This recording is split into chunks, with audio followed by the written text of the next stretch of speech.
Part 20. Shelter in the Storm. Chapter 1. The Overture of Shadows. The Highlands of Scotland possess an ancient, brooding beauty that can turn from a welcoming embrace to a lethal grip in the span of a single heartbeat. On this particular late October afternoon, the sky did not simply darken, it underwent a profound and violent chemical transformation. One moment, the horizon was a bruised tapestry of heather purple and gold, the lingering remnants of a deceptive autumn sun that had lured Ilara far from the safety of the trailhead. The next, the atmosphere curdled. A heavy, suffocating charcoal gray rolled over the peaks like a tidal wave of smoke, erasing the light and plunging the world into a premature, artificial night. Ilara felt the shift in her marrow before she saw it in the clouds. She had been hiking the high ridge for hours, her boots crunching rhythmically against the peat and stone. The air, once crisp and light with the scent of pine and damp earth, grew static and thick, pressing against her lungs until every breath felt like pulling heavy silk through a needle's eye. The birds, which had been calling to each other across the glens in a playful afternoon dialogue, suddenly went silent, as if the earth itself were holding its breath in anticipation of a blow. Then the silence broke. It didn't break with a whisper or a gentle rustle of leaves, but with a roar that seemed to vibrate out of the very tectonic plates beneath her feet. The clouds descended with unexpected might, cascading down the slopes like an avalanche of wet wool, swallowing the valley whole. Within minutes her world had shrunk to the 5 feet of grey rock immediately in front of her. The path, once a clear ribbon of safety, was being erased by the descending mist, leaving her isolated in a landscape that had suddenly become hostile. Chapter 2. The Crescendo of Panic. As the first fat droplets of rain struck the dusty trail, they sounded like rhythmic percussion, the opening notes of a dark orchestral masterpiece. Ilara looked up, her pulse thumping, a frantic staccato against her ribs. She began to move, her pace quickening from a walk to a jog and then to a desperate run, but running on the uneven scree of a mountain ridge is a fool's errand. Every step was a gamble against the slick, moss-covered stones that lined the path like treacherous, ocean-smooth teeth. Her mind was now a frantic grand piano, striking forceful, discordant chords of sheer panic. The grand piano of the storm wasn't just a metaphor.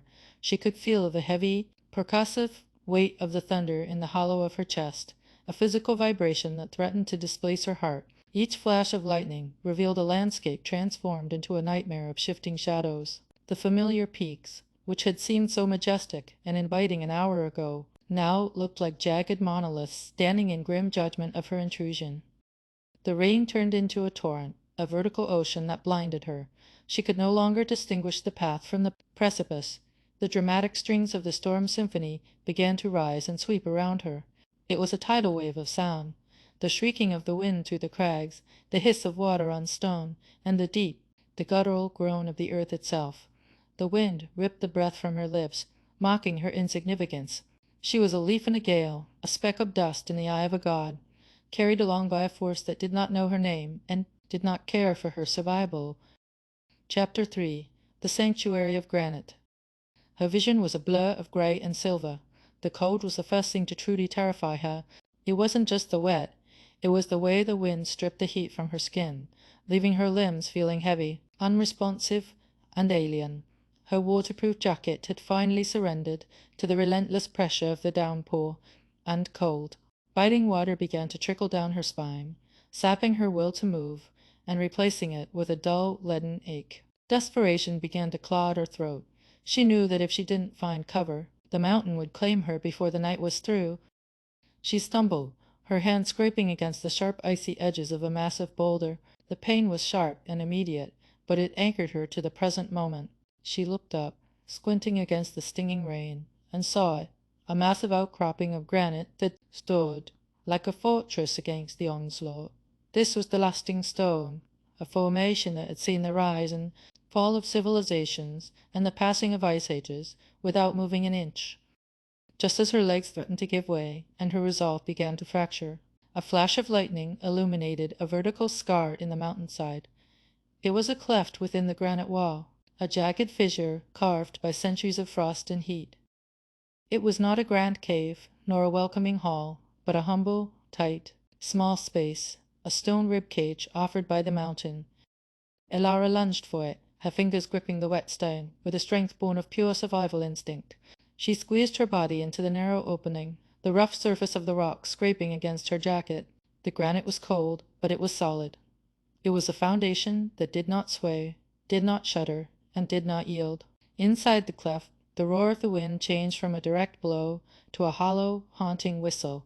She pressed her back against the deep interior, pulling her knees to her chest, trying to occupy as little space as possible.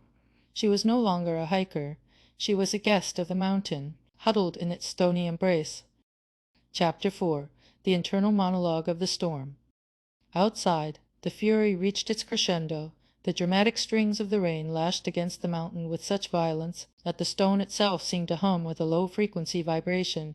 She listened to the raging, sudden call of the thunder, feeling it resonate in her very bones. In the darkness of her refuge, she felt the sheer scale of the world. She was a heartbeat in a hurricane, a flicker of warmth in a cold, grey infinity. As she sat in the dark, the forceful chords of the piano in her mind began to shift. The initial, jagged terror started to evolve into a strange, detached observation.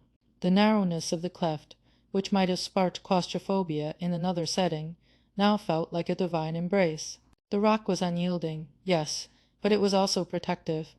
It took the brunt of the storm's anger, so she didn't have to. It was the first time in years she felt truly protected, not by the artificial safety of a building, but by the raw substance of the earth itself. She thought about the weight of sorrow, mentioned in the music of her thoughts. The storm was stripping her down to her essence, washing away the superficial layers of her identity. In this small, dark space, she couldn't be a professional, a social creature, or a person defined by her mistakes. She was simply a living thing that wanted to keep living. The mountain wasn't trying to be cruel. It was simply being. The granite wasn't trying to be kind. It was simply standing. There was a profound, terrifying comfort in that permanence. She closed her eyes and let the sound of the rain become her only reality. She knew that the dreadful fury could not last. No fever burns forever. No storm has enough breath to blow until the end of time.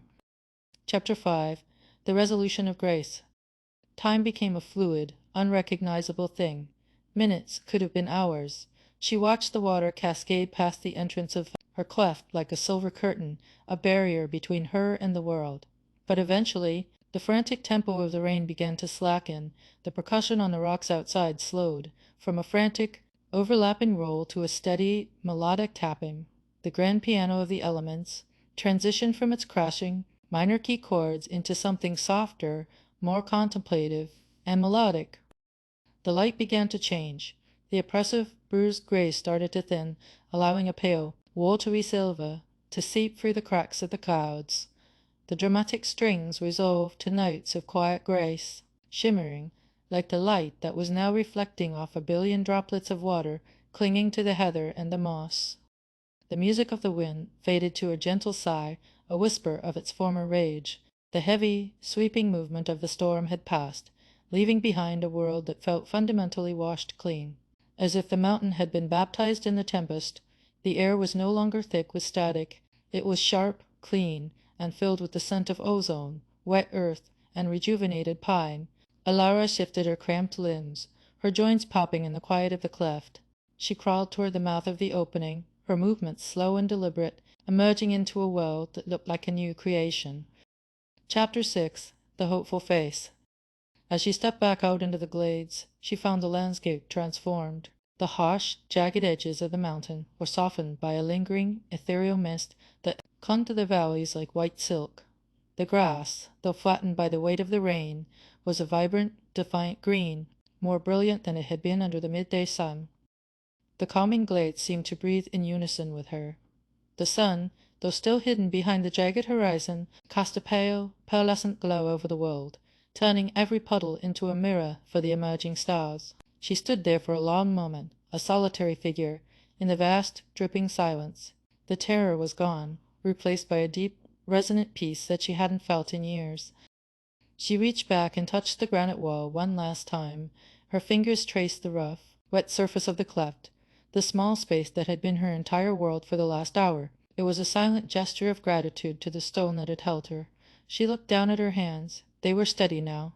The weight of sorrow that had settled on the day had been washed away by the torrent, leaving only the lasting stone of her own resilience. Chapter 7. The Path Forward. She felt a surge of something she hadn't felt in a very long time, a raw, unadulterated hope. If she could survive the mountain's fury, if she could find a cleft in the rock and wait for the music to change, she could survive anything. The challenges of her life back in the world didn't seem like insurmountable walls anymore. They were just weather, and she knew how to find shelter now.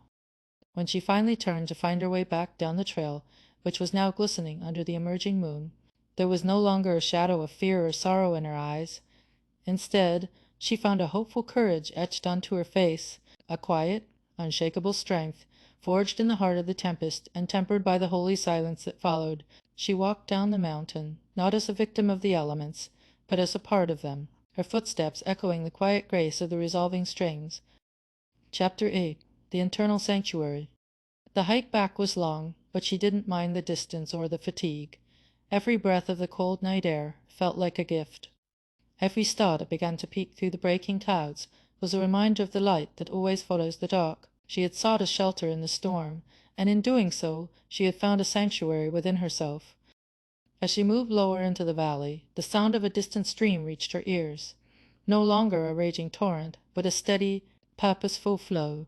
It reminded her that life, like water, always finds a way forward. The grand piano and the dramatic strings had played their part, but now the world was singing a different song, one of endurance, of beauty, and of the quiet courage required to simply stand in the light. She reached the trailhead just as the first hints of dawn began to touch the eastern sky. She looked back at the mountain, now a silent, dark silhouette against the stars. It was no longer a monster or a threat. It was a teacher. She carried the weight of the day no longer as sorrow, but as experience, a foundation of lasting stone that would support her in all the storms yet to come. The Scottish peaks of purple gold turned charcoal gray and biting cold. The birds fell silent, air grew thick, as shadows played a cruel trick. The piano storm began to play, and washed the safety of the path away. With heavy chords and frantic beat, the mountain rose in grim deceit. She found a cleft of granite stone, to face the darkness all alone, a rib cage carved of ancient earth, to give her spirit second birth. The music softened, grace returned, a quiet hope was deeply earned. The storm was but a passing song, for she, like stone, was just as strong.